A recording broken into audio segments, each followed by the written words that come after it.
Bobby begitu saja datang ke kediaman Prabowo ketika rumah tersebut sedang direnovasi. Karena merasa nyaman, Bobby sontak tak mau lagi kembali ke jalan. Bahkan ia merasa seperti bos besar saat berada di rumah Prabowo di Kertanegara. Prabowo juga diketahui mengadopsi beberapa kucing. Selain Bobby, ada juga kucing milik Prabowo yang bernama Miko, Miki, dan Mika.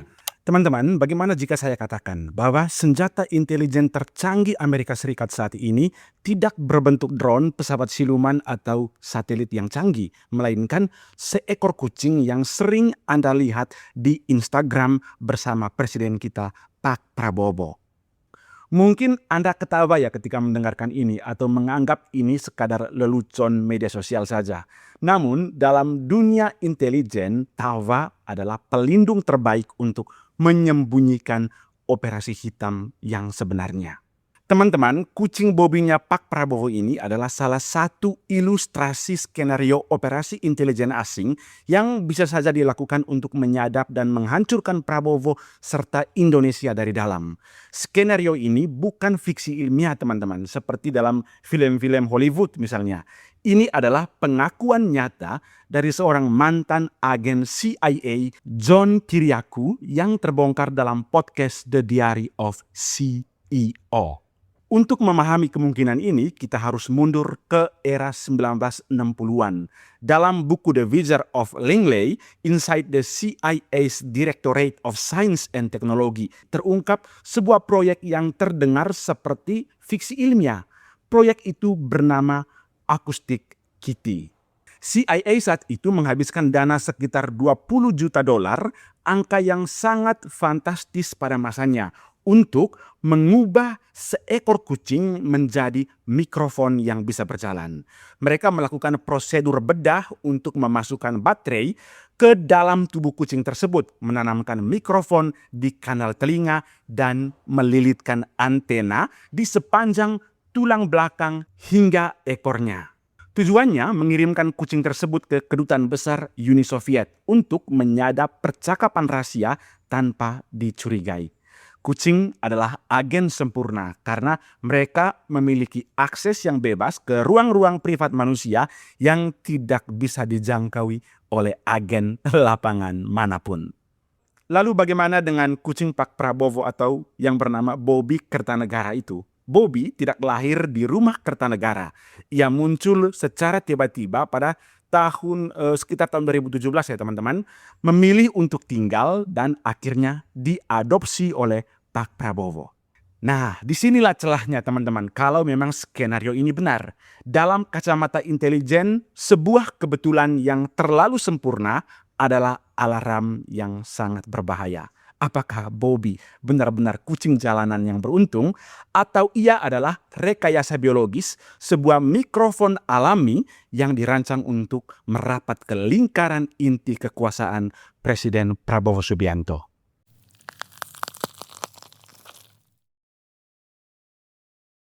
Seorang mantan perwira kontra terorisme CIA, John Kiriakou, membongkar rahasia ini dalam podcastnya di The Diary of CEO. John yang pernah mendekam di penjara karena membongkar program penyiksaan CIA menjelaskan bahwa intelijen modern tidak lagi mencari orang yang paling kuat, melainkan mencari orang yang paling rentan.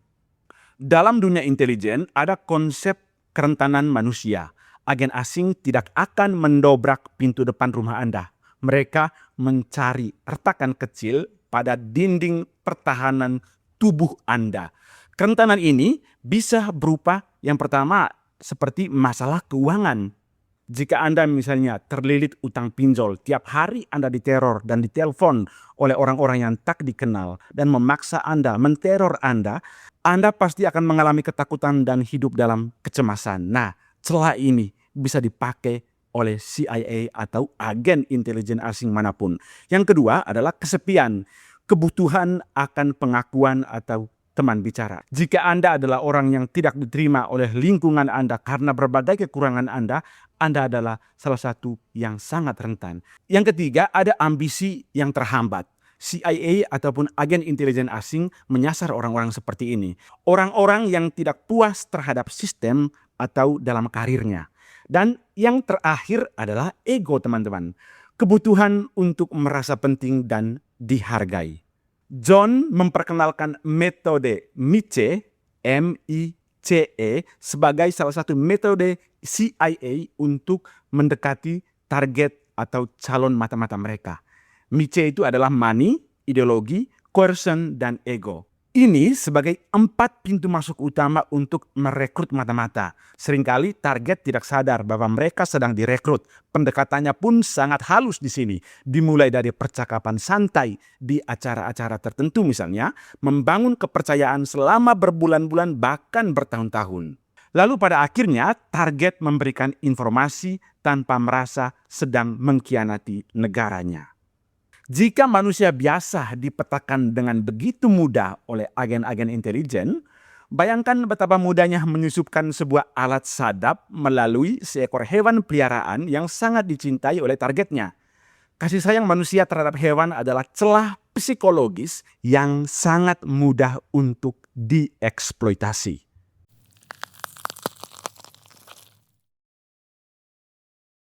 Mungkin Anda bertanya, apa gunanya menyadap suara kucing? Paling hanya suara makan atau suara ngorok waktu tidur.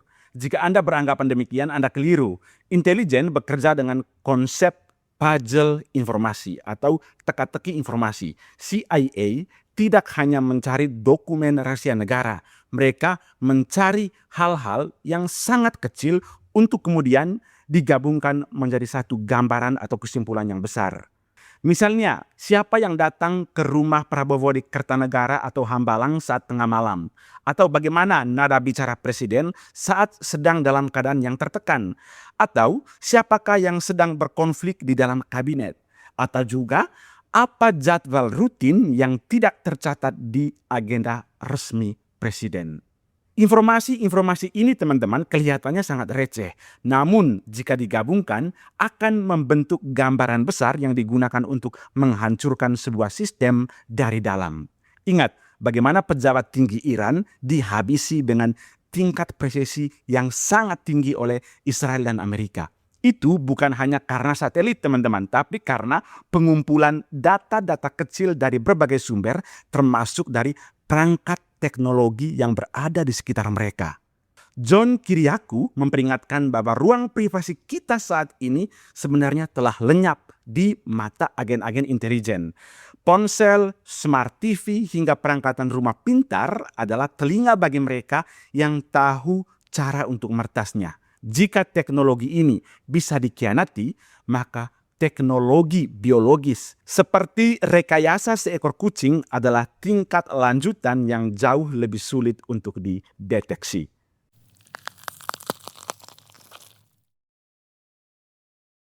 Jika Anda masih meragukan betapa gelapnya dunia intelijen, mari kita bahas operasi Midnight Climax. Ini adalah subproyek dari MK Ultra pada era 50 sampai dengan 60-an yang dibongkar oleh John Kiriakou. Ini adalah proyek dari CIA. CIA menyewa apartemen di San Francisco, mendesainnya seperti rumah bordil mewah dan menggunakan pekerja seks untuk memancing target, biasanya pejabat atau ilmuwan, ke tempat tersebut. Tanpa pengetahuan target, minuman mereka dicampuri dengan zat psikoaktif. Agen CIA kemudian menonton di balik kaca dua arah untuk melihat bagaimana manusia bisa dikendalikan dan dibocorkan rahasianya di bawah pengaruh obat dan manipulasi seksual. CIA menyebutkan bahwa proyek ini sudah ditutup pada tahun 1963. Namun, apakah itu benar? Bayangkan, di tengah persaingan global yang kian memanas antara Amerika Serikat dan China ditambah dengan Rusia, banyak analis yang percaya bahwa proyek pengendalian pikiran ini hanya berganti nama dan metodenya saja. Saat Amerika mulai terancam menjadi negara yang bangkrut dan posisinya terdesak oleh kemajuan ekonomi Cina, mereka tidak akan ragu menggunakan cara-cara yang paling tidak bermoral sekalipun untuk mempertahankan hegemoni kekuasaan dan imperium mereka.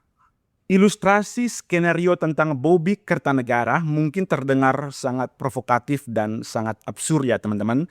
Namun poin utamanya adalah dalam dunia spionase, ancaman yang paling berbahaya justru seringkali datang dari hal-hal yang paling kita cinta dan kita anggap sama sekali tidak berbahaya. Proyek Acoustic Kitty atau rekayasa kucing versi modern bukan lagi sekadar menanam kabel, tapi mungkin memanipulasi data-data sensorik atau penggunaan hewan sebagai media pengantar perangkat nanoteknologi. Ya, bisa jadi tidak hanya kucing teman-teman, tapi juga nyamuk, lalat, kuda, dan lain sebagainya. Semuanya bisa dilakukan. Dan jika itu benar-benar dilakukan oleh intelijen asing, secara teoritis, maka Bobby, nyamuk, lalat yang ada di sekitar Pak Prabowo adalah orang dalam terbaik yang pernah dimiliki agen asing di lingkaran inti Presiden Republik Indonesia untuk menghancurkan negara kita dari dalam.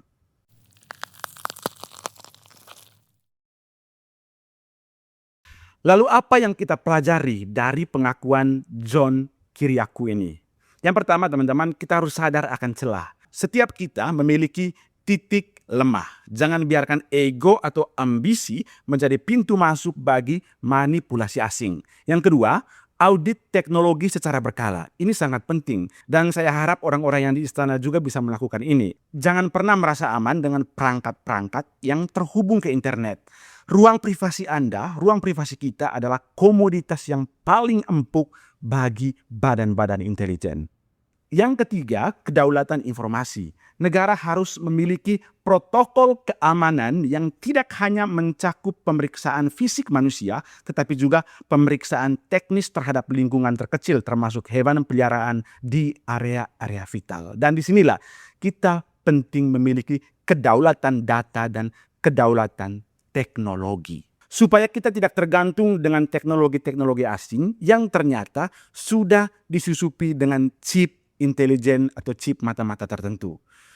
Teman-teman, kita hidup di era di mana perang tidak lagi dideklarasikan dengan dentuman meriam, melainkan dengan algoritma, manipulasi psikologis, dan mungkin seekor kucing yang mendengkur di pangkuan pemimpin negara kita. Bobby adalah nama kucing kesayangan Prabowo. Dalam podcast bersama Deddy Corbuzier yang dilakukan pada tahun 2021 lalu, Prabowo bercerita bahwa kucing itu sebenarnya adalah kucing liar. Bobby begitu saja datang ke kediaman Prabowo ketika rumah tersebut sedang direnovasi. Karena merasa nyaman, Bobby sontak tak mau lagi kembali ke jalan. Bahkan ia merasa seperti bos besar saat berada di rumah Prabowo di Kertanegara. Dia itu kurang ajar kadang-kadang. Dia merasa dirinya bos di situ, kata Prabowo. Suatu hari sesampainya di Kertanegara, seperti biasa Pak Prabowo disambut hangat oleh sang penguasa Kertanegara alias kucing Bobby. Saking dekatnya, Bobby memiliki kebiasaan unik. Suatu hari, Pak Prabowo lupa bermain dengannya ketika tiba di Kertanegara. Prabowo juga lupa pamit ketika ingin kembali ke Hambalang. Apa yang terjadi? Keesokan harinya, Bobby mogok makan dan acuh ketika dipanggil. Prabowo juga diketahui mengadopsi beberapa kucing. Selain Bobby, ada juga kucing milik Prabowo yang bernama Miko, Miki, dan Mika. Tetaplah waspada karena dalam dunia intelijen, kebenaran seringkali jauh lebih aneh daripada fiksi. Terima kasih teman-teman sudah menonton sampai pada detik ini. Sampai jumpa di konten selanjutnya.